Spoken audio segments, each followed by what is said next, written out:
You asked, and the I-Team is getting answers in 2 investigations, which are taking us this evening to the nation's capital and also back to Northwest Jacksonville. Today, a city councilman led a tour of Washington Heights. Tarek has that story in just a moment. But first, Mayor Curry went to the top at federal HUD to get answers about 2 taxpayer-subsidized communities here in Jacksonville. I-Team investigator Lindsay Gardner traveled to Washington with the mayor and is joining us live. Lindsay. Mary, it's been a busy day for Mayor Lenny Curry and Councilman Garrett here in Washington, D.C. They met with Senator Marco Rubio here inside the Senate office building on Capitol Hill.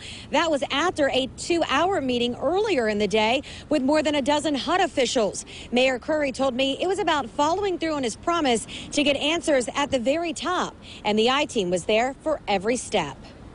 A dreary day in Washington, D.C., but Mayor Lenny Curry and Councilman Garrett made sure deplorable housing conditions in Jacksonville, first exposed by the I-Team, were center stage. First up, a closed-door 2-hour meeting at the Department of Housing and Urban Development, where they met with more than a dozen HUD staffers, including later Secretary Julian Castro. We're here talking about capital investment and assets and property.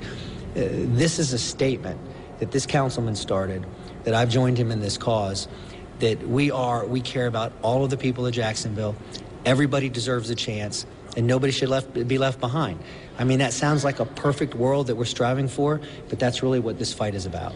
Mayor Curry says he is confident real changes are coming. Even referencing an I-Team story from yesterday was discussed by top HUD officials. In fact, I think that you last night had a story specifically pointed out mold, and I have assurance that work was supposed to have been done and someone is supposed to be on the ground there today. We're told both sides were in agreement on a big issue.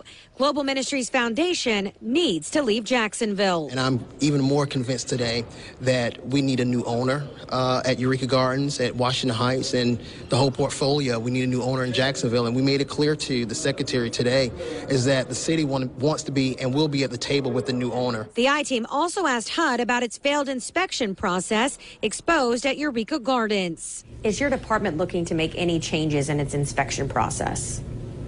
Well, we already taken a look at some of the things that we can do to improve our processes, and you know that's an ongoing process. Can you give any examples? Well, at this point, I would rather not, because it hasn't been finalized. The mayor and Councilman then Ubered to Capitol Hill to meet with Senator Rubio, who is also pushing HUD for changes. You've called for changes at the federal level with HUD. How much of that is due to what we exposed at Eureka Gardens? I think it's almost exclusively due to that at that point. It wouldn't have happened without it. The bottom line is this, that HUD has an inspection process that they follow to inspect whether a facility is safe. This facility, Eureka Gardens, passed the inspection. Not once, but twice, repeatedly passed this inspection.